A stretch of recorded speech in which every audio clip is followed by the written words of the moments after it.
Mucho gusto, nos presentamos, somos Costa Rica. Aunque en muchos mapas nos vemos así, esta es la cara que nos gusta mostrarle al mundo, porque logramos apreciar el verde de nuestra tierra y aún más, nos gusta vernos así. Hace más de 4 décadas, en Costa Rica, reconocimos la importancia de la protección de la naturaleza, cuidar nuestros suelos y de recuperar nuestros ecosistemas. Hoy vemos sus efectos positivos en cuanto a desarrollo y bienestar para la población. Hemos hecho lo más difícil, ponernos de acuerdo por generaciones y generaciones para recuperar la tierra. Con orgullo podemos decir que un 54% de nuestro territorio tiene bosque y que más del 26% del territorio nacional está protegido. En el mundo nos reconocen por muchas cosas, pero la lucha contra el cambio climático y la degradación de los suelos es una de las que más nos llenan de orgullo. Llevamos en nuestro ADN la protección de la tierra y de ella hemos obtenido la base de nuestra alimentación y nuestro bienestar. Hoy sabemos que la recuperación sostenible y la protección de la biodiversidad son posibles y van de la mano. En el 2020, Naciones Unidas reconoció el sistema de pago por servicios ambientales, uno de nuestros proyectos estrella y que se ha convertido en uno de los más exitosos de la región y el mundo. Este programa reconoce económicamente a las personas que protegen los bosques en sus tierras y es una forma de ganarse la vida para quienes trabajan esa tierra. Por ejemplo, solo este año se espera impactar a más de 33,000 personas en territorios indígenas y mujeres dueñas de fincas. Gracias a este programa de pago por servicios ambientales, hoy contamos con 320,000 hectáreas de áreas protegidas y se ha logrado la captura de 137 millones de toneladas aproximadamente de CO2 en el 2020. También, en el mundo han visto nuestro potencial como país en la reducción de emisiones de carbono, por lo que hemos firmado un acuerdo con el Fondo Cooperativo para el Carbono de los Bosques y con el Fondo Verde del Clima para un monto total de $114 millones. Costa Rica también tiene una estrategia única para tomar decisiones en materia de suelos. En 1998, creamos la Comisión Asesora sobre Degradación de Tierras, o CADETI, un órgano colegiado que funciona como punto focal ante la Convención de las Naciones Unidas de Lucha contra la Desertificación. Desde el sector agrícola, también se han planteado proyectos para recuperar tierras degradadas y mejorar el modo de vida de las personas con prácticas agrícolas que permitan conservar el suelo. Un ejemplo es el proyecto que se lleva a cabo en comunidades de San Ramón de Alajuela, alrededor de la cuenca del río Barranca, y que ha beneficiado a 86 productores que han sido capacitados y han intercambiado conocimientos sobre prácticas para conservar suelos. Durante el proceso, los productores han sido sensibilizados sobre temas de degradación, con la implementación de prácticas como canales de guardia, acequias, cercas vivas y terrazas. Este proyecto ha logrado la conservación de 63,950 metros cuadrados de tierra y la siembra de 1,000 árboles.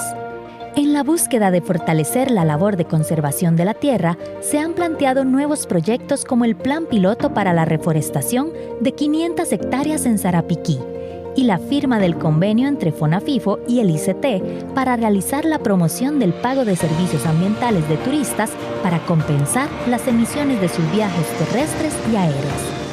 Y una de las grandes apuestas es el proyecto de Huella para el Futuro, que busca involucrar a la ciudadanía en la reforestación y reconstrucción de paisajes. Tendrá una primera fase de 200,000 árboles para reforestar la zona norte. Todos estos esfuerzos nacen de nuestro convencimiento de que invertir en la protección de nuestros ecosistemas es apostar por el bienestar de nuestra ciudadanía. En Costa Rica, pasamos hace décadas de las palabras a las acciones. Nos hemos inspirado en la visión de quienes hace unos años vieron la importancia de la tierra para ponernos una nueva y ambiciosa meta: ser un país emisiones netas cero en el año 2050, de la mano de un Plan Nacional de Descarbonización que será la guía para una recuperación verde, sostenible y justa. Nos presentamos de nuevo. Somos Costa Rica y estamos muy orgullosos de todo lo que hemos logrado. pero tenemos la mirada fija hacia la esperanza que nos da ser parte de la solución. El futuro se construye con los pies bien puestos en la tierra.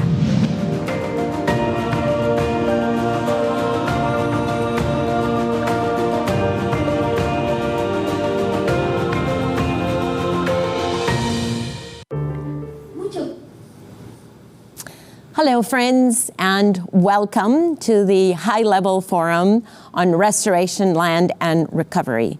Good morning, good afternoon, or good evening, according to wherever you are. Those of you who are following us via Zoom can have the opportunity to listen to this conversation today in Spanish, in English, or in French. We have all three languages available to you via your Zoom. I am Cristiana Figueres, and I will be guiding you through at least the first segment of this high-level forum. However, the most important person here today is my president, His Excellency Carlos Alvarado, President of Costa Rica, who has convened this high-level forum in cooperation and with the support of the United Nations Convention to Combat Desertification. President, thank you very much for taking time to be with us. We have just watched a video. You and I are both Costa Ricans and very proud of our country, but also very committed to lead the efforts to combat desertification, to restore land, and to inspire and support other countries to do the same, because we know that it is not one country that is going to lead us to the success. It is actually the collaboration of all of us that need to do that. At the outset, and as we know, we are starting the decade of ecosystem restoration decreed by the United Nations. And as we start this decade, we have to have our eyes on the end of the decade, the outcome that we want from that decade. By the year 2030, we have to have reduced greenhouse gas emissions by 1/2 compared to where they are now. We have to have protected 30% of the planet's territory, both water and soil. And we have to have restored the productivity of our soils in order to be able to set the basis for a much better future than we have right now. And that is, of course, our responsibility that we all share and toward which we are focused. Now, this year, as we come out slowly but surely out of a very, very painful COVID year that will still take us several months or perhaps even several years, but we have learned during this COVID pandemic that we have no other option but to set nature at the center of our recovery plans, because that is what gives us the green jobs, that is what gives an added value to rural communities, that is what is going to help us with biodiversity, with climate change, with combating desertification, and is the basis for being able to reach the 17 SDGs, Sustainable Development Goals, also by 2030. So a very, very busy decade, but frankly, an incredible opportunity to be able, as adults sitting at the decision table right now, to be able to change the course and ensure that we are writing the history that we want our children and our grandchildren to be able to live. We will be starting the first segment, and it is my pleasure to now reintroduce His Excellency, the President of Costa Rica, Carlos Alvarado Quesada, who will give some introductory remarks. President, the floor is yours. Thank you very much, Cristiana. What a great opportunity today to talk about the topics related to land recovery in the framework of the Desertification and Drought Day, and also in the framework of the UN Convention to Combat Desertification. I would like to greet the Secretary General Antonio Guterres, Mr. Volkan Basir, President of the General Assembly, Mr. Abraham Tiao, Executive Secretary of the UNCCD, the ministers, dear colleagues, and all the people that are going to be participants of this event. In Costa Rica, we will have love, Cristiana, to have everybody here gathered so we can be close and talk about why is it crucial not only to think and discuss, but to act in these matters. Obviously, due to the COVID-19 pandemic, it is not possible, but it's also, as you mentioned, a way that we can reflect and analyze why it's so critical that solutions come not in an isolated matter, but come globally. 99.9%, that means about everything that we as a humanity use or consumes comes from the land. That's a very striking piece of data. And if we do not protect it, and if we do not recover it, the different livelihoods across the globe, it affects Africa, but it's not only Africa. It affects the Americas, but it's not only the Americas. Asia, Oceania, etc. We are all affected by this. That's why we need to think today, but not only think, to act. I also think there's a key message. Sometimes we are not speaking enough, perhaps, about desertification and drought in its convention. But if you think about it, desertification and drought, biodiversity, and the climate crisis, it's all part of the same equation in which we need to act during this decade in a decisive way. If we don't do that during this decade, after, it's going to be too late. So, if we're talking about acting, what does that mean? What we need to do? Well, we need to restore ecosystems. We need to find, pursue, and enforce new ways of production that are more sustainable with our environment, but also help the livelihoods of very vulnerable people around the world, indigenous communities, women and youth in the rural areas, and also that can provide services across the globe. In the video that has started this event, we saw several of my favorite programs that we are pursuing. For example, payment for environmental services. It was thought that having a forest was something natural, something given. Forests provide services not only for the people that live nearby, they provide services for everyone across the globe. So instead of thinking that that's a service for free, we need to reframe how we think about it. And at the same time, the people living in those communities should have the opportunity to produce in a sustainable way. That to give one key example. Today, it's a great opportunity in this day of desertification and drought and how we can combat desertification to reflect, to think about it together, and also to commit ourselves, governments, communities, civil society, NGO, private sector, to act in this direction. It's not only in the interest of nature, it's in our own interest. If we do not act now, our generation and the next generation, our children and grandchildren, will face a very difficult time in a very difficult condition. But we can prevent that now, during this decade. So our invitation from Costa Rica, and I know that's how Cristiana, myself, and my fellow citizens feel, is let's do something about it. And we can do it. And I believe that's what we are going to be hearing about from different ministers and guests that are going to be part of this event during the rest of the day. So I'm very glad, Cristiana, friends, to be here. And for Costa Rica, it's a real honor to host this occasion.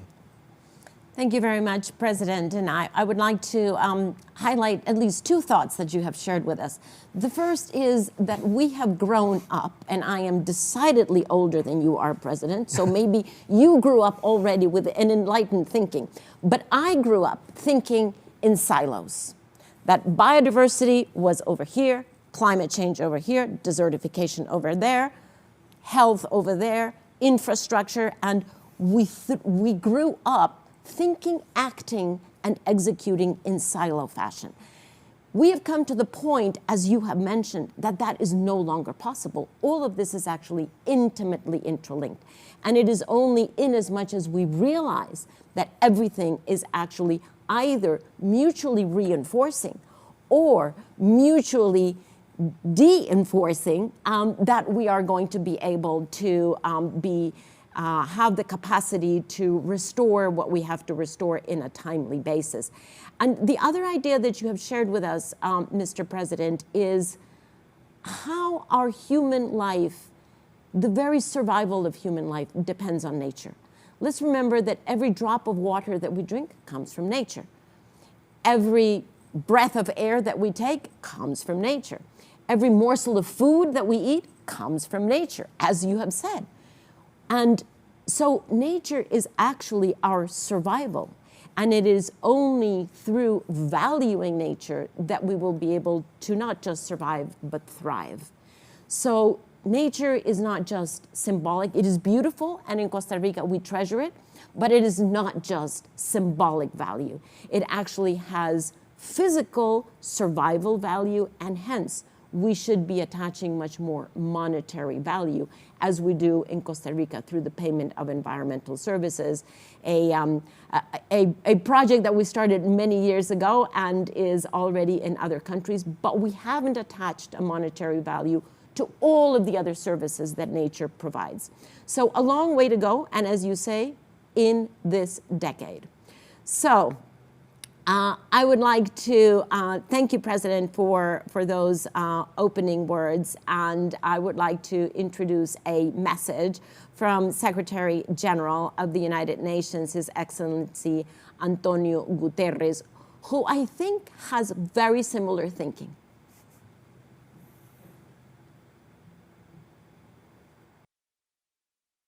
Government and people of Costa Rica, official hosts of this year's World Day to Combat Desertification and Drought. You understand the importance of sustainably managing nature's rich resources for the benefit of all. Humanity is waging a relentless, self-destructive war on nature. Biodiversity is declining, greenhouse gas concentrations are rising, and our pollution can be found from the remotest islands to the highest peaks. We must make peace with nature. The land can be our greatest ally, but the land is suffering. Land degradation from climate change and the expansion of agriculture, cities and infrastructure undermines the well-being of 3.2 billion people. It harms biodiversity and enables the emergence of infectious diseases such as COVID-19. Restoring degraded land would remove carbon from the atmosphere. It would help vulnerable communities adapt to climate change, and it could generate an extra $1.4 trillion in agricultural production each year. The best part is that land restoration is simple, inexpensive, and accessible to all. It is one of the most democratic and pro-poor ways of accelerating progress towards the Sustainable Development Goals. This year marks the start of the UN Decade on Ecosystem Restoration. On this International Day, let us make healthy land central to all our planning. Thank you to the Secretary General, and I would also like, from New York, to introduce the President of the General Assembly of the United Nations, His Excellency Volkan Bozkır, and thank him for the high-level dialogue that he hosted and organized on desertification, land degradation, on the 14th of June. Excellencies, ladies and gentlemen, I'm delighted to participate by video message in today's high-level forum on Desertification and Drought Day and thank President Alvarado and the government of Costa Rica for organizing this event. This is an issue that requires the international community's urgent and focused attention. We are facing an environmental crisis that encompasses every aspect of the natural world. Our ability to flourish depends on how we rebuild our relationship with nature, including the health of our land. The crisis of land, climate, biodiversity, and pollution are inextricably linked. Soil is home. to more than 25% of the planet's biological biodiversity. I would like to thank President Alvaro for launching the Alliance for Land Stewardship at the UN General Assembly High-Level Dialogue on Desertification, Land Degradation and Drought last week. Upscaling global initiatives on land stewardship is crucial to reverse biodiversity loss and manage climate change, as healthy land is the world's greatest carbon sink. But today, half of our agricultural land is unable to sustain any form of life, which already threatens the livelihoods and security of over 3 billion people. By 2050, global crop yields are estimated to fall by 10%, with some suffering up to a 50% reduction. I convened the high-level dialogue on desertification, land degradation and drought with the support of UNCCD to galvanize international cooperation to avert further degradation and to revive degraded land. The wide-ranging participation of member states signaled broad commitment to this issue. Raising ambition for use of land restoration as an entry point in COVID-19 recovery strategies was highlighted. Job creation, ecosystem restoration, and sustainable forest management will all benefit. I call on world leaders to invest in land restoration as part of post-pandemic recovery strategies and to partner with stakeholders at all levels. I commend today's strong push to raise ambition on land action. This will not only create jobs today, it will help build resilience for future crises.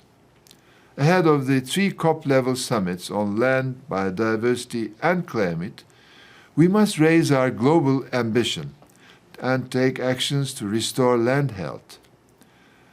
The pandemic has caused untold levels of suffering. It has also presented an opportunity to invest in our future, to reset our relationship with nature, and to protect our planet and ourselves from systematic health and environmental risks. I thank you very much. And now I would like to give the floor to the Executive Secretary of the United Nations Convention to Combat Desertification, Mr. Ibrahim Thiaw, who has for years been focusing on the efforts of restoring land and combating desertification. Mr. Thiaw. Thank you very much, Christiana, and good morning to all from New York. First, I would like to express my deep gratitude to you, President Carlos Alvarado, and to Costa Rica for hosting the global manifestations of the 2021 Desertification and Drought Day. This year, COVID-19 has given us our global celebrations a different taste. The pandemic has reminded us how much we depend on nature and how much we depend on each other, how much we should care about nature, as the destruction of natural habitats can affect our health, our wealth. Land is the most precious asset there is. As humans, we live on land. Land feeds us. Land provides us with the water we drink. Whether rich or poor, we share the same aspirations: healthy food, clean air, clean water, and a decent life. As the world battles with the pandemic and its severe consequences on our economy, some people may wonder why we care about land. Why is it a priority amid all the challenges the world is facing? Actually, land is part of the solution, which is why the theme of this year's Desertification and Drought Day is Restoration, Land, Recovery. Think about the millions of farmers, indigenous peoples, and smallholders whose only asset is land. For them, land loss means economic loss, a loss of their capital, a loss of their life as they have always known it, a dislocation of their society and their way of life. In the Latin American and Caribbean region, and indeed in Costa Rica, as is the case elsewhere in the world, land degradation causes economic loss, impacting food security and the livelihoods of millions. These are losses Latin America and the Caribbean can ill afford, as 1/3 of the population lives in poverty, and about 1 in 6 people live in extreme poverty. Land degradation has multiple other consequences, including forced migration, be it in the Sahel, in Haiti, or in the Central American Dry Corridor, or in Afghanistan. What is left to a young person to do when they can no longer feed their family from their land? They flee. Land degradation is a direct cause of conflicts, competition over access to scarce land and water. Hardly a day passes without media reporting new casualties and incidents, mainly between farmers and transhumant pastoralists in Africa, in the Middle East, or in Central Asia. It is known land degradation exacerbates food insecurity. In some regions of the world, direct and indirect links have been established between land loss and terrorism, as well as all sorts of trafficking. Furthermore, with climate change, scientists record more frequent and more severe droughts. When droughts strike, most farmers and pastoralists lose their livelihoods. National economies are severely affected.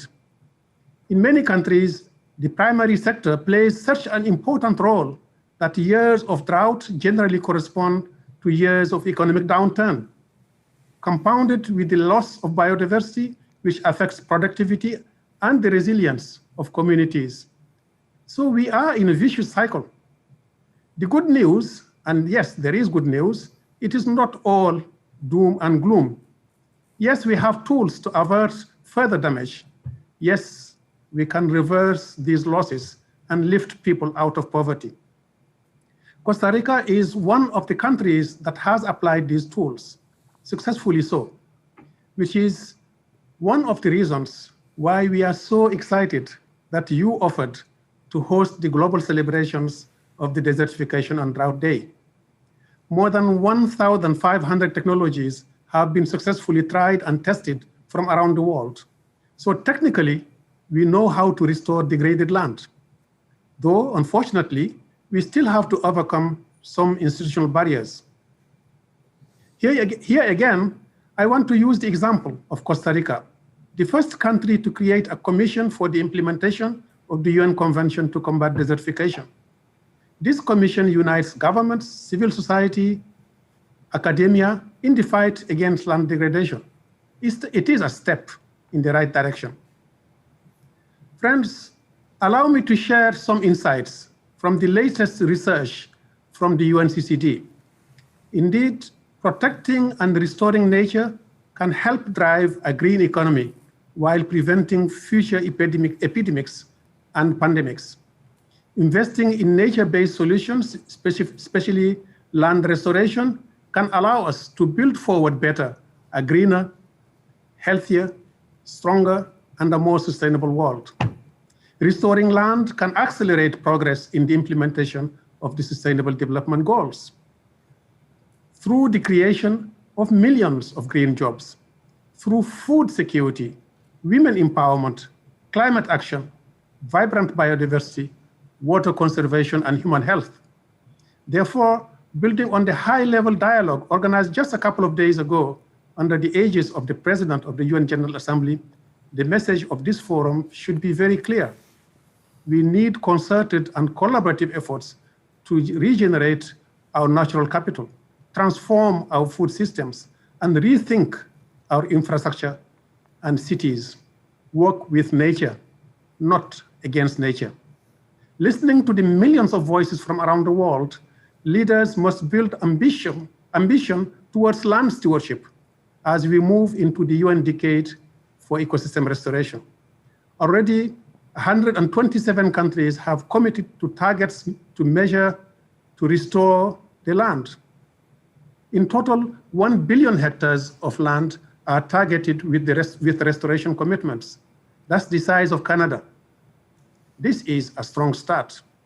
But to deliver and increase ambition, we need to get the financing right, starting with the post-pandemic stimulus packages. In that respect, we appreciate the global initiative on land restoration adopted by the G20, aiming at halving the amount of degraded land by 2040. The Great Green Wall in the Africa's Sahel is a good example of regional cooperation, with 11 countries across Africa joining forces to restore land. Similar initiatives exist in Latin America and the Middle East and elsewhere. So there is momentum. People are starting to understand that investing in land-based solutions to sustain post-pandemic recovery efforts is a smart economic decision.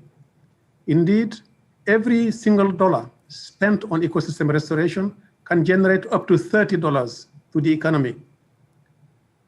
With all its hardship, the pandemic has given us an opportunity to rethink about nature, an opportunity to secure a future of healthier people and nature, secure livelihoods, and greater equality and opportunity for all. There are still major barriers, but we have the tools to succeed. Though, as you know, tools are only useful when they are used aptly, with determination, and with a strategic vision. We must grab our tools and use them to build the future we want to leave to the next generations. This, dear friends, is our collective task. Thank you. Thank you very much, Mr. Tiao. Thank you for your overview and your inspirational, motivating message here. Mr. President, I think we have heard very consistent messaging from the three representatives of the international community, also very consistent with your opening message. What do you leave this conversation with? Well, I do believe there's, from what we heard, a consensus from these leaders of the necessity to act. And also, what Mr. Tiao mentioned is that there are several solutions on the table. We have them through technology, or we have them through nature-based solutions. We have experienced some of those here in Costa Rica. So now what we need is the will to act and the planning to act as soon as possible. Also, the finance to act. And this, the good part of this, is that we're going to see the benefits on the people, particularly the most poor or vulnerable. This is not an investment that's going to be untangible. On the contrary, this is going to be very, very tangible for the people across the globe. Many people, even on the cities, they require the services from the land for what they consume, for the air, as you mentioned, for the water, for the food. So this is a holistic solution, an integrated view. In this era, as you mentioned, we have to deal with complexity on the problems. There is no one single solution, but given that scenario, we should start acting now with comprehensive approach. And I believe that's one of the great challenges we face today. Well, thank you, Mr. President, for summarizing this conversation so well. I do appreciate it, and I think our listeners will be inspired to do the same. And as you said at the very beginning, to act collectively, because it is not one country, small or large, that will be able to make the transformation that is necessary in the time that we have, but rather through working and strengthening our multilateral and cooperation efforts. So thank you very much for everything that you have done there. Thank you for taking the time this morning to be with us. And friends, I would like now to give over the moderation to Costa Rica's Minister of Environment and Energy, Andrea Mesa, who will be moderating a ministerial conversation. But before that, we would like to treat you to a short video that is actually put together for you by one of Costa Rica's fantastic bands, Mal País. I leave you with the land anthem.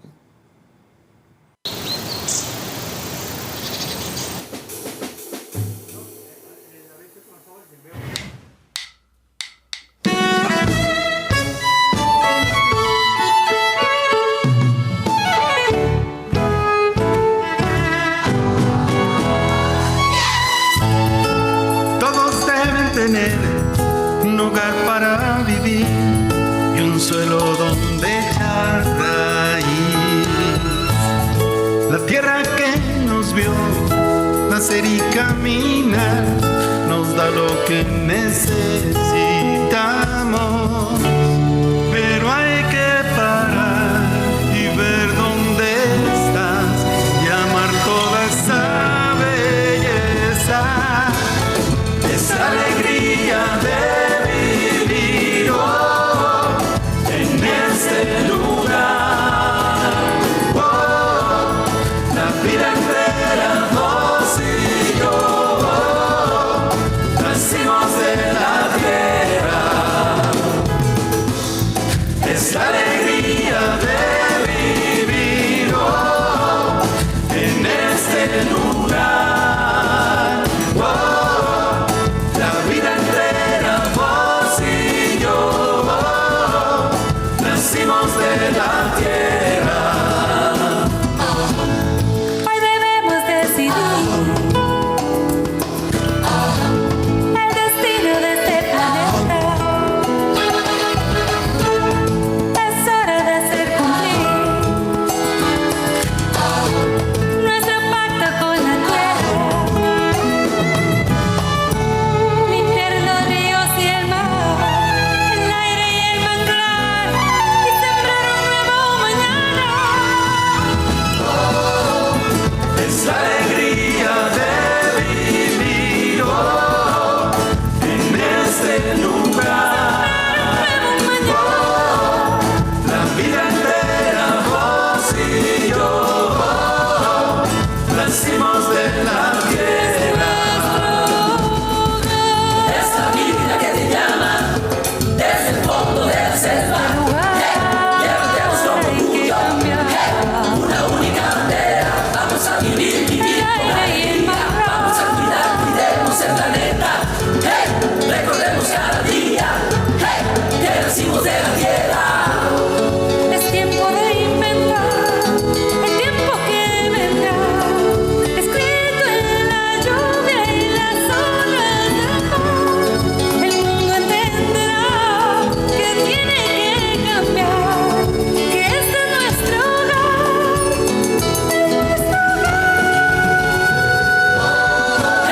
Recordemos cada día de vivir en este lugar.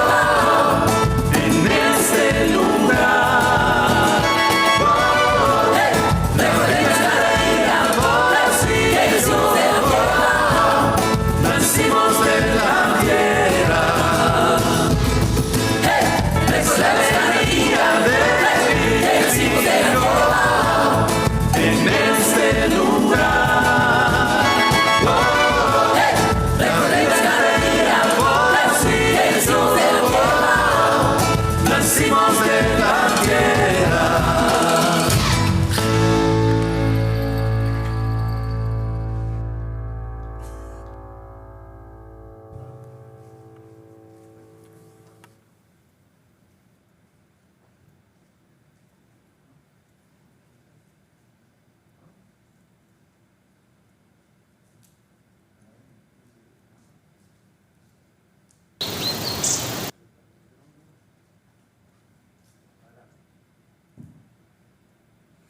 Thank you, Christiana, for giving me the floor and for your generosity for contributing to this event.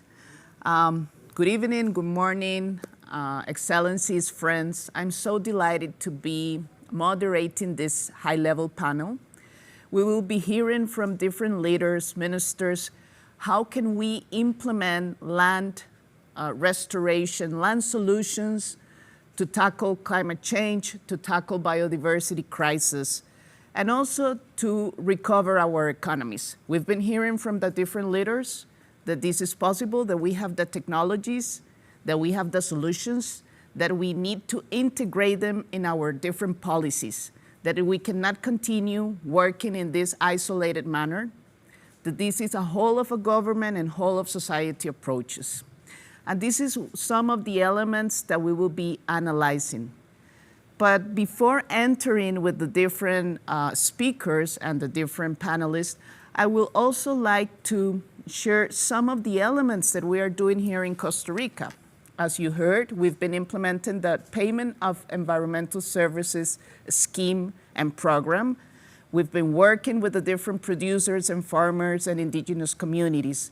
But we are understanding that we need to move to a new generation of this payment of environmental services, that we can also understand new initiatives, one that it is called Rec Soil.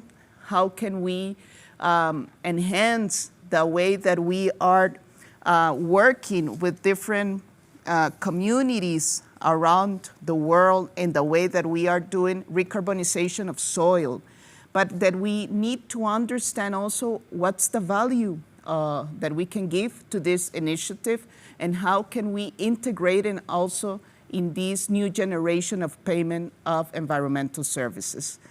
And now I would like to connect with my friends, with the different ministers all around the world. I know that they would like to share their views, and I would like to start with my friend, Mr. Gabriel Quijandría, the Minister of Environment of Peru. And Minister, and thank you, hello to all the ministers, and thank you for your patience, ministers. And Minister Gabriel, in your view, what is the role of restoration in assisting countries to enable green recovery and emergence from the pandemic more resilient to future and current crises? Minister, thank you, and the floor is yours. Thank you very much, Andrea. And first of all, let me thank President Alvarado for the invitation. I'm covering here the President Sagasti. He was the one that was invited by President Alvarado, but as you may imagine, the political situation right now with the elections that do not end till now has made President Sagasti unable to join. He sends his regards and his commemoration and his regards in commemoration of the Desertification Day. For us in Peru, desertification and restoration is something very important. We are a country with around 25% of our national territory prone to desertification. This is around 32 million hectares of land that it's dry, hyper dry, in some cases dry or subhumid, and located mainly in our coastal area and in the Andean highlands, and this the nature of these lands and the need to act on them and to restore them has come absolutely clear during COVID-19, because we have found and we have understood that this dysfunctional relationship we have had with nature is the one that has caused the situation we are facing right now in the world. The land degradation and ecosystem degradation and the increase in the interaction of people, of humans with wildlife is in the base of this pandemic, of this situation we are having. So to reverse this, we need to include ecosystem restoration, the struggle against land loss or land productivity loss as part of the recovery package. We need to understand that investment in the recovery of ecosystems and the contributions these ecosystems provide must be part of our packages, of our incentives in terms of generating economy or revitalizing the economy of the local areas that have been hit by the environmental blow, the initial environmental blow, and now are under threat of COVID-19. So following this idea, we have been working with indigenous communities, for instance, in certain areas of our Amazon surface, to preserve and recover forests that have been lost during the last years. We have established this program of financial incentives for them to assume some conservation agreements with us to allow them to receive a financial incentive for them to use it in development solutions for them. And 2 days ago, we were with President Sagasti also supervising the end of this recovery we have done in a protected area, in a very important protected area we have in our Amazon that was affected in 2016 by illegal mining. So an activity that generates impacts in forest cover and in land, and we have been able to see that the effort to recover the ecosystem has also had the effect of generating jobs for local people. We were able to generate 65,000 wage days for local people involved in the restoration, in the planting of new trees in this area that was degraded and now is in process of recovery. This is in line with our effort and our commitment to reduce the land degradation in the country, and shows that the benefit for the environment is also a benefit for people. Thank you very much. Thank you, Minister Andrea. Thank you for sharing these inspiring words and these practical views. And I'm taking some of the words that you just mentioned, this functional relationship with land. And taking from this phrase, I would like now to introduce the Minister of Environment of Botswana, Mrs. Filda Keren. And Minister, taking from this element that we just heard, this functional relationship with land, and how can we address this dysfunctional relationship with land? We are hearing that we have land-based solutions, that we can be generating jobs at the local level, but what are the financial needs?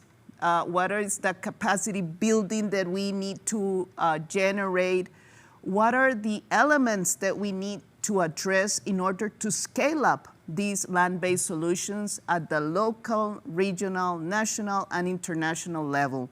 Minister, the floor is yours. Thank you very much. Good morning. It's actually late afternoon for us here in Southern Africa.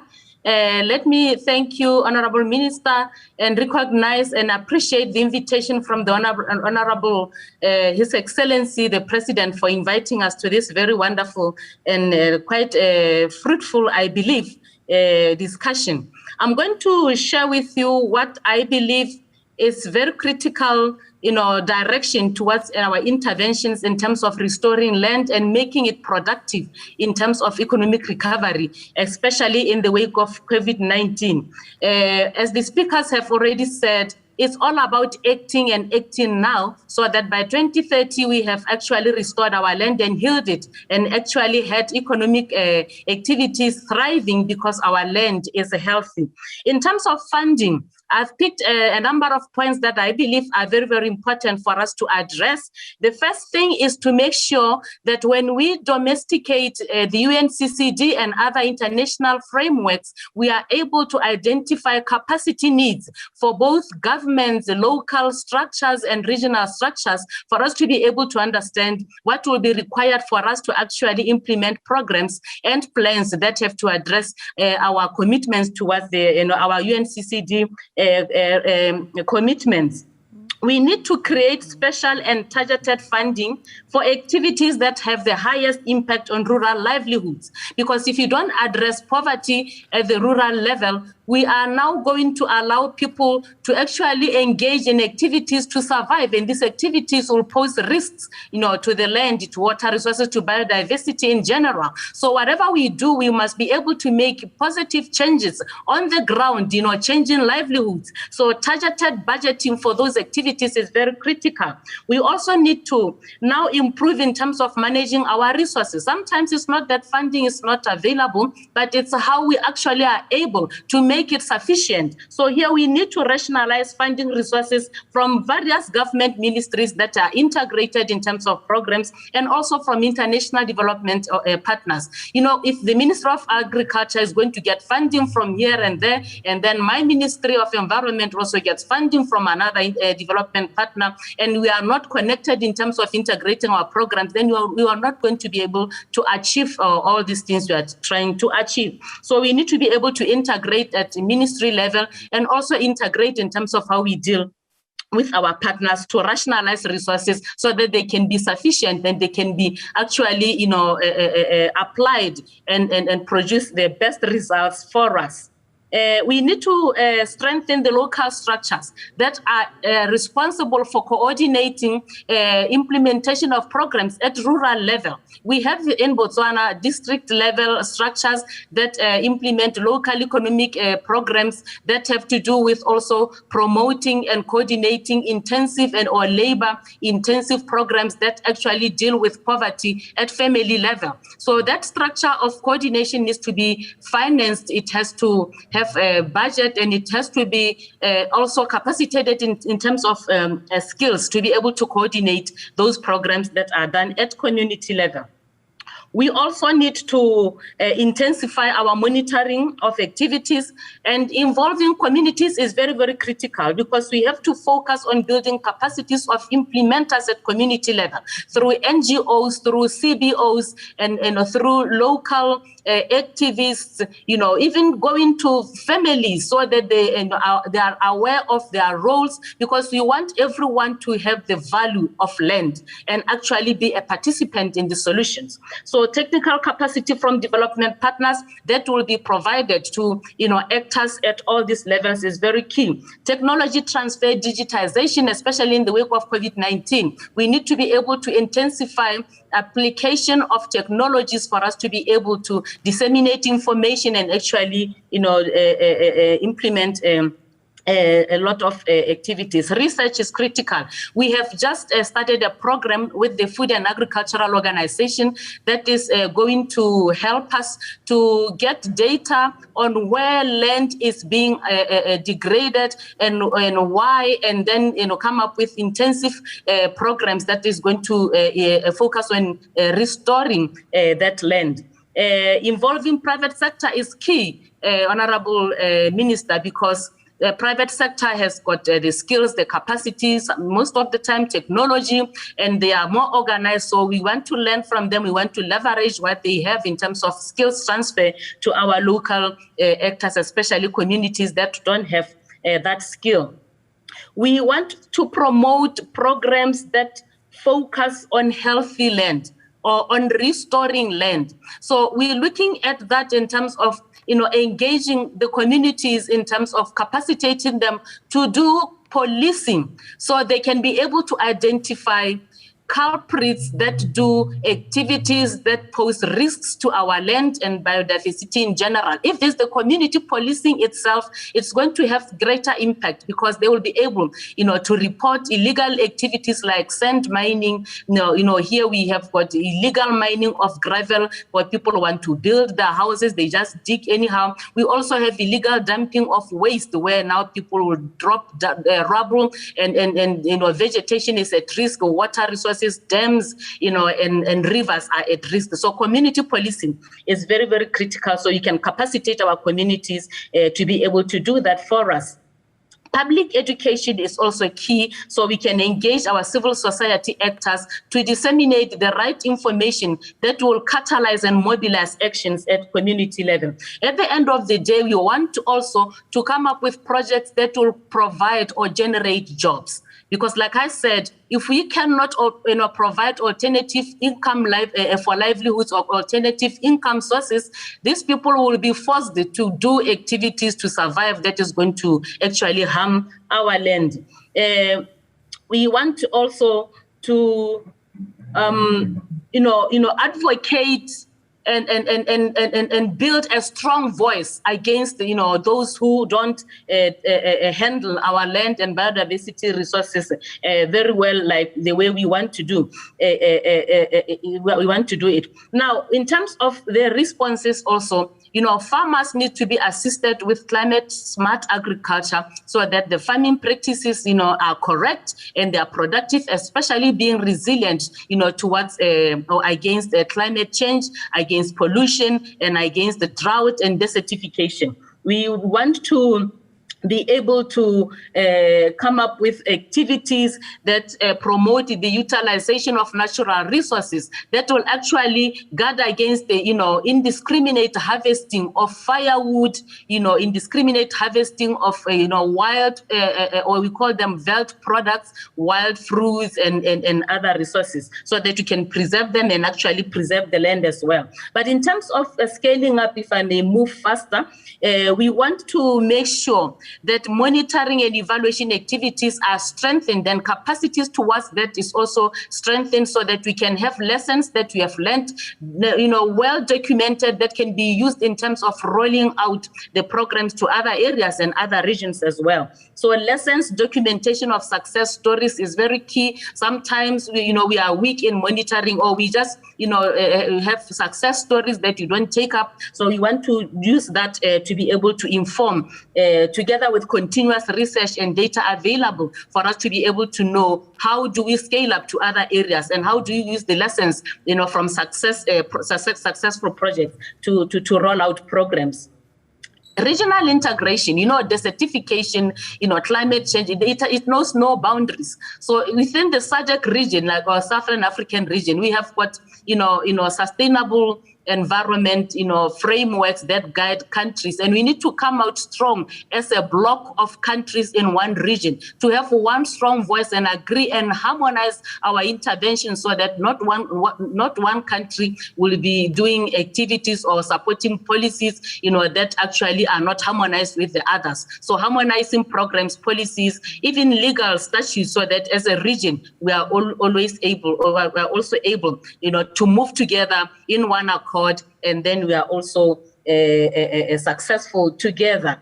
Internationally, like I said, we just need to be able to ensure that we domesticate international frameworks and make sure that they can be translated down to the level of communities where we want to make greater impact. Sustainable interventions are actually, anchored, at community level. When we do that, building back together, we will be able to, by according to our commitments, by SDGs, by 2030, we'll be able to manage, the impact of climate change, increase our resilience, and also manage, pollution, and save our soils, save our vegetation, and avail more healthier land for economic development. In Botswana, we have the Economic Recovery and Transformation Plan that is based and anchored on sustainable environment, and land availability. Healthy land is one of the core, drives that drive our, economic plans. I want to stop here,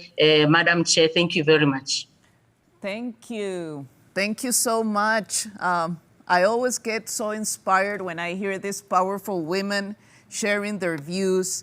And Minister, thank you. You just made a very systemic approach.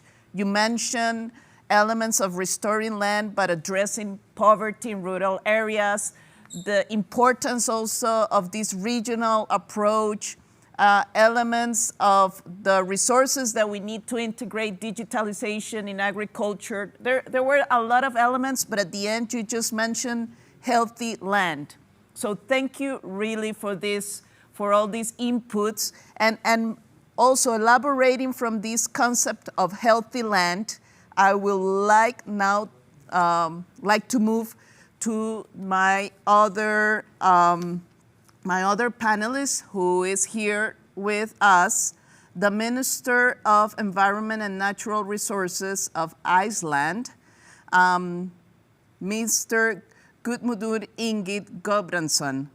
And Minister, having this concept of healthy land, and we've been hearing the importance of having a systemic approach, Minister, and how can we address and enhance and implement this concept of a systemic approach between the three Rio Conventions? We've been hearing a lot of specific ideas and concepts to be implemented in the territories, but how can we scale up this integrated approach with the three UN conventions? Minister, the floor is yours.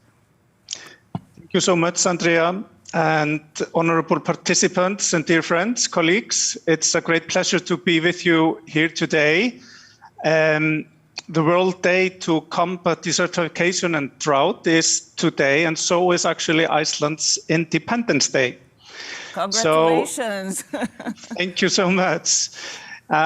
So I wanted to start with that. Actually, on Independence Days, we often pay respect to the past and we look ahead and try to inspire with hope.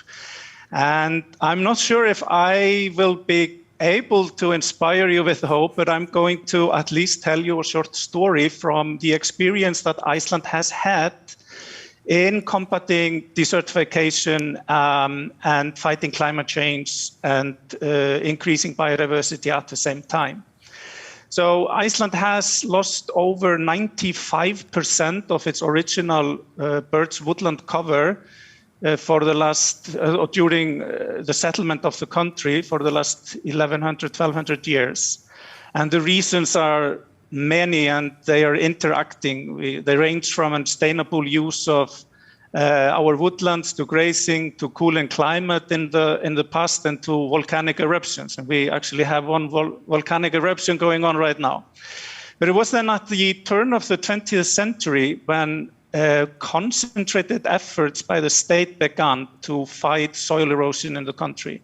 The first law was put in 1907, so it's more than 100 years old, and our sort of state efforts started in trying to change the course of what was actually happening in the country. A lot of areas that were simply going under sand and dust. And to cut a long story very short, we managed through various methods and a lot of experience, going from more top-down approaches to more bottom-up approaches in the last few decades, so that today we are actually gaining more through restoration than we are losing. And so perhaps my message is that this fight is really possible, and that is these are my words of hope. But there are 3 points I believe are essential as we move forward on this matter internationally. And first, we need to develop better policies on sustainable land use worldwide, where ecosystem science is our guidance, just like we have put science in the first place in the corona epidemic and listened to scientists. Then secondly, I want to echo what Cristina Figueres said about silos, because we need to move out of the comfortable silos that we are used to thinking in and that we are used to acting or within. So we need to focus our effort much, much more on synergetic approaches, such as ecosystem restoration, where we are tackling the 3 Rio Conventions in one go. And we've started projects like that here in Iceland and are putting a lot of more funding into such nature-based solutions. And I believe that our international organizations, they need to develop and publish guidelines for member states of these conventions for supporting such synergetic policies. And in that regard, also we need international funds to channel money into projects that fulfill such international guidelines. And third and last, I think we need to move much faster on developing and implementing smart systems and policies which enable private companies to take part in such projects, but within these guidelines, because we want to do things in the right way. We need and we want to do projects that are decreasing carbon dioxide in the atmosphere or from the atmosphere at the same time as we restore biodiversity and combat land degradation. So lastly, I just want to say, let's act together for restoring nature and at the same time strengthening the livelihoods of our people. So I send you my very best regards from Iceland, and thank you for a lovely panel. Thank you, Minister. And your story is giving us hope, because it's showing us that when we implement good policies, we can address the challenges, these environmental challenges, and at the same time generate welfare. So I think that it's a great, successful story.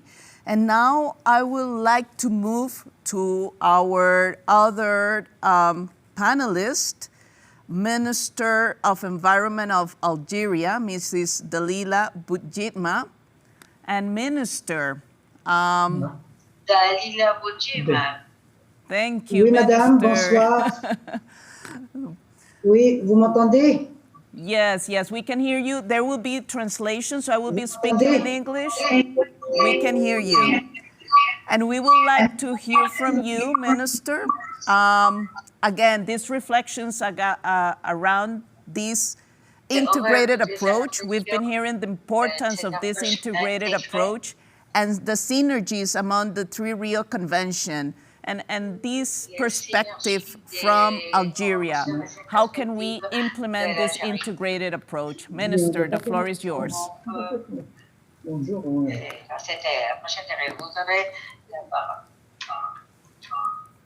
Merci, Madame. Monsieur le Président du Costa Rica, Carlos Alvarado Quesada, Monsieur le Secrétaire Général des Nations Unies, Antonio Guterres, Mesdames et Messieurs les ministres, Monsieur le secrétaire exécutif de la Convention des Nations Unies de lutte contre la désertification, bonsoir. Au nom de mon pays, l'Algérie, permettez-moi d'abord de remercier la République du Costa Rica d'avoir abrité la célébration internationale de la Journée mondiale de lutte contre la désertification et la sécheresse, qui coïncide avec des réunions préparatoires de la 26e conférence des Nations Unies sur les changements climatiques et la 15e conférence des Nations Unies sur la Convention de la diversité biologique. Mesdames et messieurs, sous le slogan « Restauration Terre reprise » cette année, la journée de lutte contre la désertification et de la sécheresse est axée sur la transformation des terres dégradées en terres saines. La restauration des terres dégradées favorise en effet la résilience économique, la création d'emplois, l'augmentation des revenus et la sécurité alimentaire. Elle tend également à la sauvegarde de la biodiversité et permet en fait de piéger le carbone atmosphérique à l'origine du réchauffement de notre planète. Elle peut ainsi atténuer les effets des changements climatiques et contribuer à une reconstruction plus écologique suite à la pandémie du Covid-19. Dans le monde entier, oui, madame. Dans le monde entier, de plus en plus de voix s'élèvent en faveur d'un rétablissement plus écologique face à la pandémie du Covid-19. Une telle reprise contribuerait à la résilience des économies. Elle déclencherait une action forte et urgente en faveur de la lutte contre la désertification et la restauration des terres. Elle permettrait d'inverser les phénomènes de dégradation de l'environnement et de la perte de la biodiversité qui sapent les moyens de subsistance de nos sociétés et augmentent le risque de futures pandémies. La réhabilitation des écosystèmes dégradés atténue les effets du changement climatique et renforce les défenses naturelles contre les catastrophes et les phénomènes météorologiques extrêmes tels que les feux de forêt, les sécheresses, les inondations et les tempêtes de sable et de poussière. La restauration des paysages naturels permet de réduire les contacts étroits entre la faune sauvage et les aménagements humains, constituant ainsi une protection naturelle contre les maladies zoonotiques. Sans la restauration des terres, nous continuerons à faire face à des crises mondiales. Assurer la sécurité alimentaire et hydrique, réduire les émissions de gaz à effet de serre et conserver la biodiversité ne seront pas possibles sans des efforts concertés pour régénérer notre capital naturel et transformer nos systèmes alimentaires.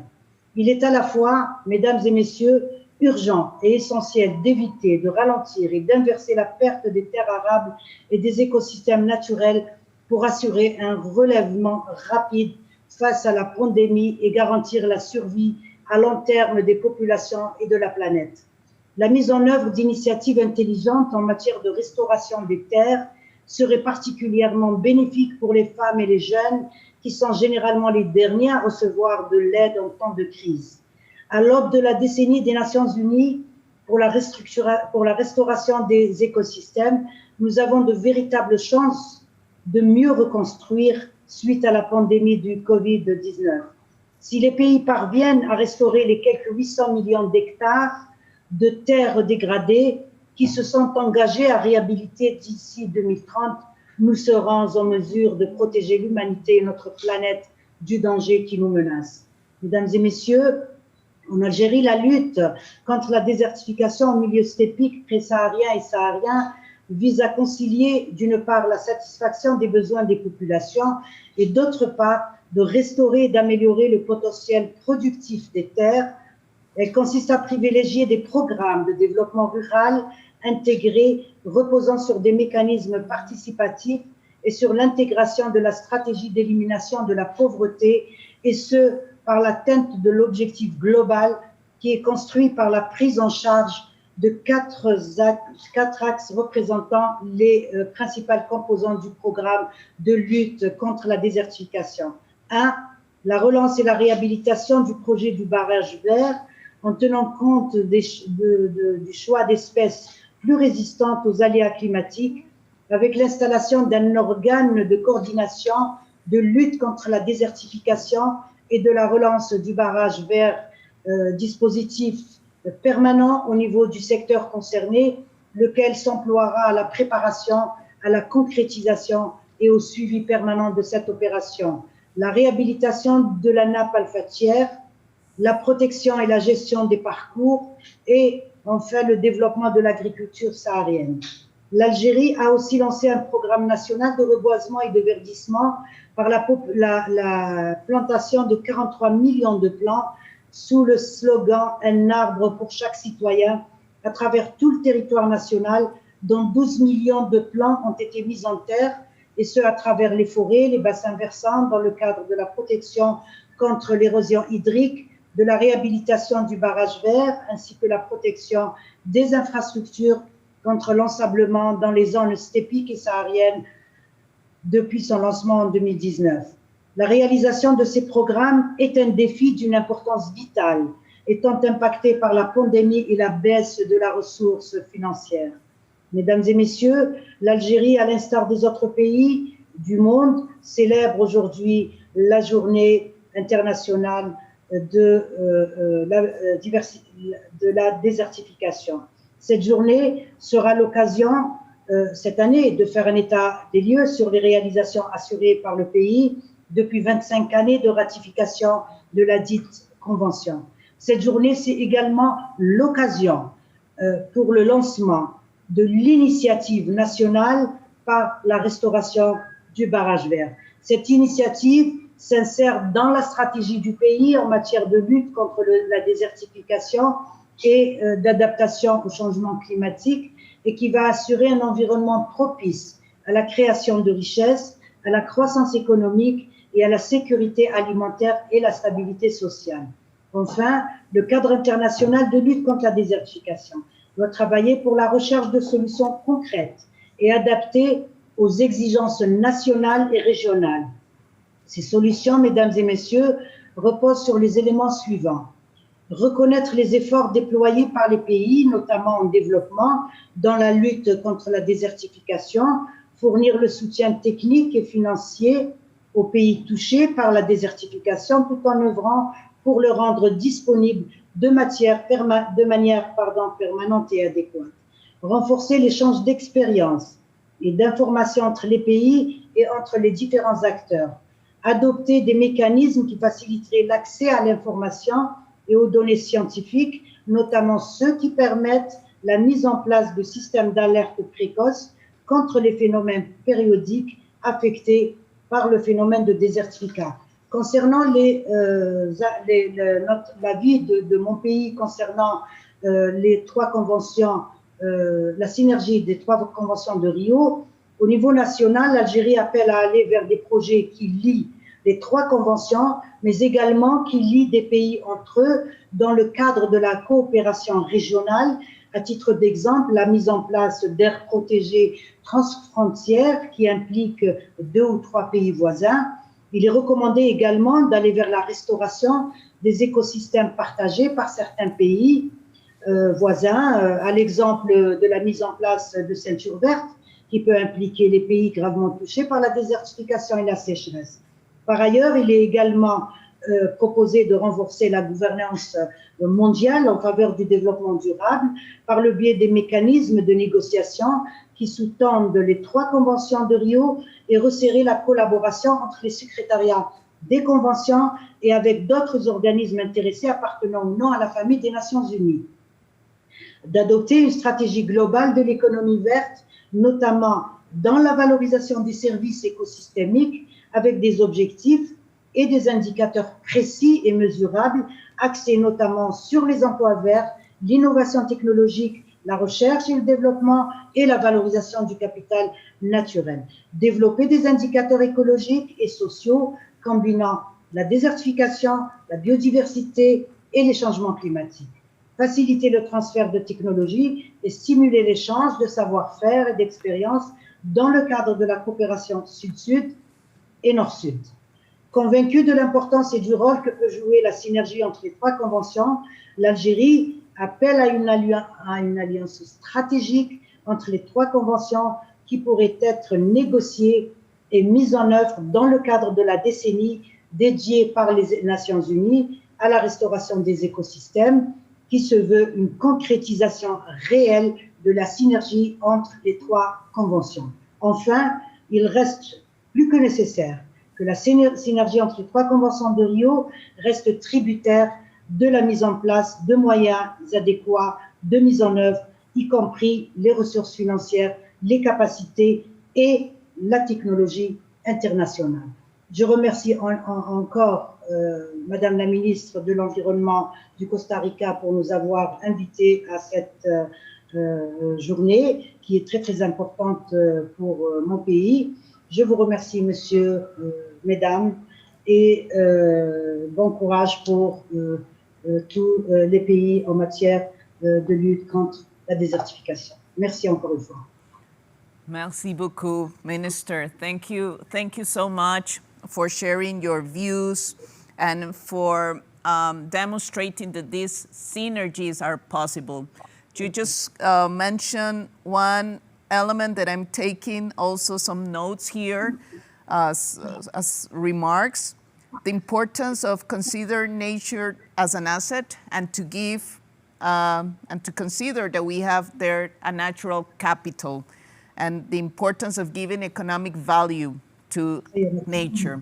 So thank you very much, Minister. And now I will continue with our last speaker, Secretary General of the Ministry of Environment and Sustainable Development of Senegal, Mr. Amadou Lamine Guisset. Mr. Lamine, thank you. Thank you for being here. Thank you for your patience.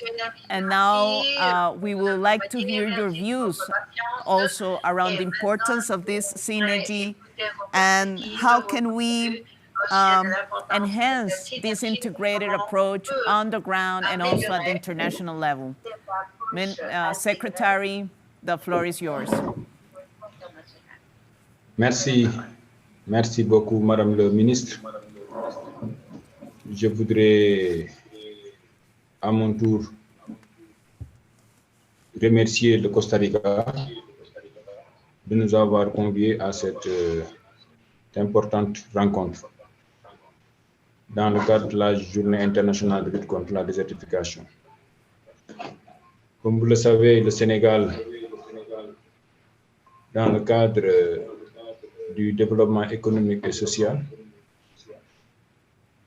a initié d'importantes activités dans le cadre de la lutte contre la désertification. Et le développement économique et social du pays nécessite une croissance économique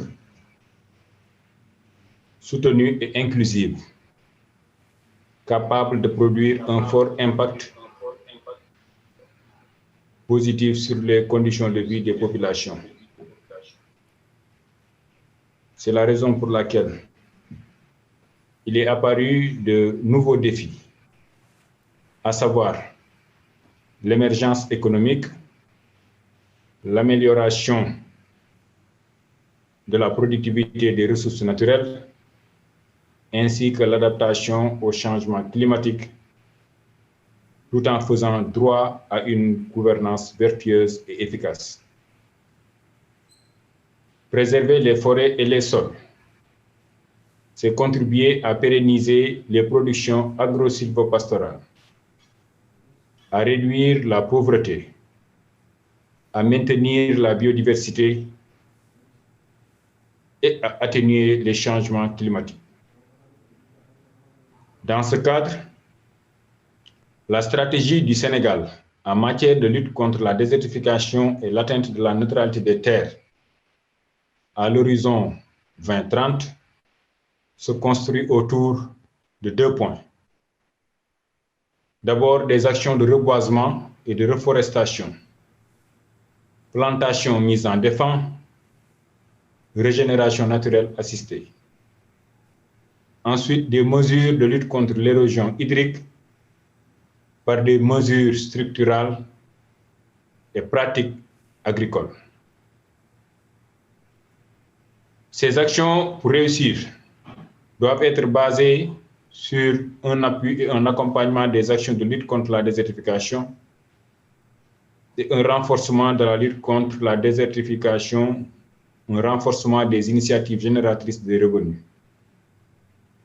Si le premier groupe d'action vise essentiellement le renforcement de l'environnement politique, législatif et institutionnel, ainsi que des capacités des acteurs, le second point a trait à l'expérimentation de nouveaux modèles de développement participatif et le développement intégré des zones forestières et périforestières pilotes.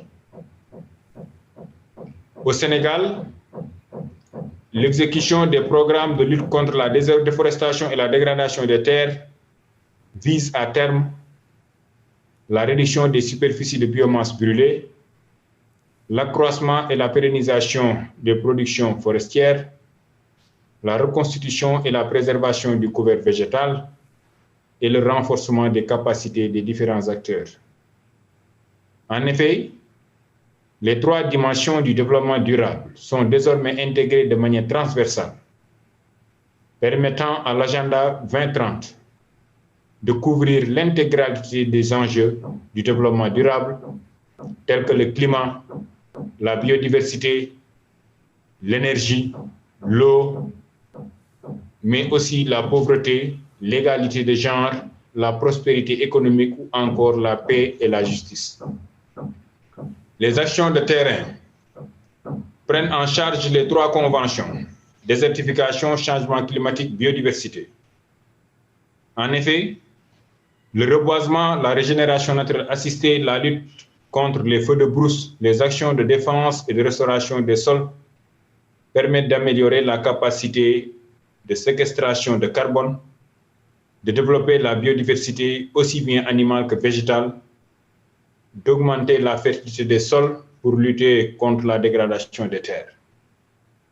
Cette synergie d'action concrète sur le terrain devrait être accompagné d'une stratégie de mobilisation des ressources axée sur 3 conventions de Rio et d'une promotion de programmes de recherche-développement qui iront dans le sens de la corrélation des approches d'intervention sur l'ensemble des écosystèmes. Voilà, Madame le ministre, le message que je voulais lancer au nom du Sénégal et je remercie encore une fois la République de Costa Rica de nous avoir invités à ce panel de haut niveau. Merci beaucoup. Merci beaucoup, Secretary. Thank you. Thank you so much for sharing your views. And I think that we've been hearing a lot of inspiring and concrete actions from the different parts of the world. And now to close this session, we will be hearing a short video message from Byung-Am Choi, the Minister of Korea Forest Service of the Republic of Korea. Excellencies and distinguished delegates, I have the honor to speak on behalf of the Republic of Korea at this important event. Allow me to begin by thanking the government of Costa Rica for its kind invitation to the global observance of the 2021 Desertification and Drought Day. Today, the world is experiencing the unprecedented impact of climate change, including natural disasters, environmental degradation, and emerging infectious disease. We need to work together across borders to tackle these global challenges. In this context, Korea's reforestation knowledge and experience can help address climate change and achieve carbon neutrality. The Republic of Korea successfully restored deforested lands after the Korean War, especially through the establishment of Korea Forest Service and forest laws, as well as through Korean people's active participation in tree planting. Building on this successful reforestation experience, Korea is now supporting developing countries through multilateral cooperation as well as through bilateral ODA. In particular, we are working with the FAO to restore degraded landscapes. We are also collaborating with the CBD Secretariat to build the capacities of developing countries and to support their ecosystem restoration efforts. In an effort to help address the desertification, the Korean government has been supporting the implementation of the UNCCD and land degradation neutrality through the Changwon Initiative. In addition to this initiative, Korea launched an initiative entitled the Peace Forest Initiative in collaboration with the UNCCD Secretariat at UNCCD COP14 in 2019. The Peace Forest Initiative aims to promote forest cooperation across borders between neighboring countries. We aspire to develop this initiative to be a major global initiative that supports the UN Decade on Ecosystem Restoration 2021 to 2030. In closing, we wish to emphasize the restoration of forest to a pre-industrial state as a climate solution, and we hope to collaborate with the global community to this end. As part of the effort in 2022, Korea will host the 15th World Forestry Congress. The event will provide a platform to explore pathways to build a green, healthy, and resilient future. We cordially invite the world leaders to join this event and to share their valuable insight with us. Thank you for your attention. Thank you. Before closing this interactive panel, ministers, friends, thank you so much for your participation, for celebrating this Desertification and Drought Day with us and with the whole international communities. We've been hearing a lot of positive messages. There is hope. We have the technology. We have the knowledge. We need to continue working together because it is the only way that we can address the challenges, the biodiversity, the climate challenge, and we need to continue working in this systemic manner. So thank you so much, ministers, for your patience and for sharing your knowledge and your lessons learned. Thank you so much. And now, before giving the floor to my friend Cristiana Figueres to continue with the moderation of the event, I wish to thank all the participants for taking your time, for sharing this celebration with us. We're so inspired for being hearing all the different messages. There is hope, but we need to have an integrated approach. We need to work with this whole of society and whole of government approaches. I think that this is one of the key remarks and elements. Cristiana, I'm so inspired right now. I don't know how do you feel, but I think that there is a lot of work to do. This is a decisive decade, but we have the knowledge and there is, I will say, appetite from when I was hearing the views from the different ministers, there is appetite to really start working with this different approach, with this different mode of work. No, I totally agree, Minister, and I think there's appetite and there's commitment. And I think the commitment comes because so many of us have realized that we truly are in the decisive decade that is going to decide whether we continue walking down a path of destruction that threatens our physical, health, economic, and political survival, or whether we choose a very different path that is open to us, but that we actually have to walk very actively down in order to be able to make a turning point. And to close this session, Minister, it really is completely impossible to summarize, but I have tried on your behalf.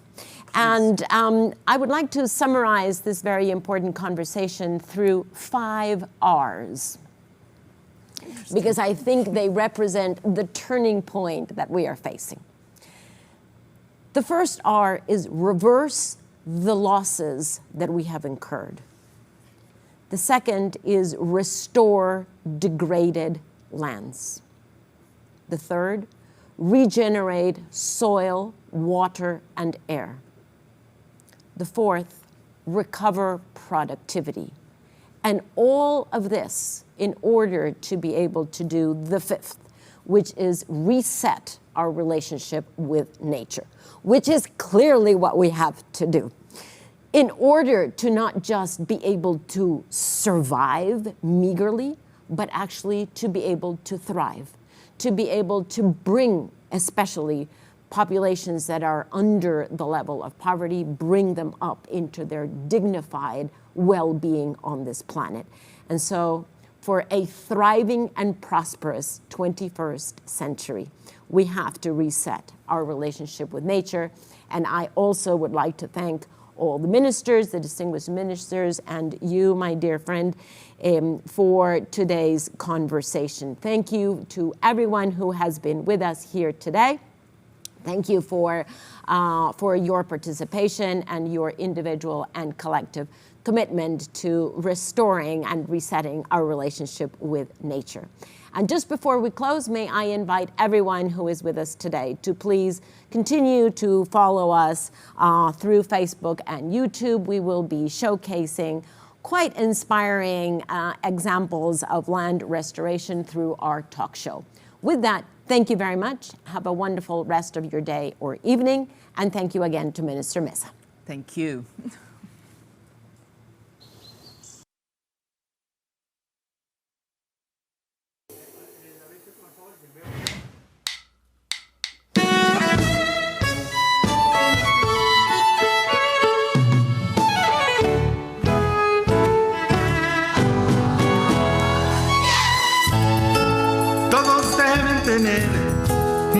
para vivir y un suelo donde echar raíz. La tierra que nos vio nacer y caminar nos da lo que necesitamos, pero hay que parar y ver dónde estás y amar toda esa belleza, esa alegría de vivir en este lugar. La vida entera vos y yo nacimos de la tierra. Es la alegría de vivir en este lugar. La vida entera vos y yo nacimos de la tierra.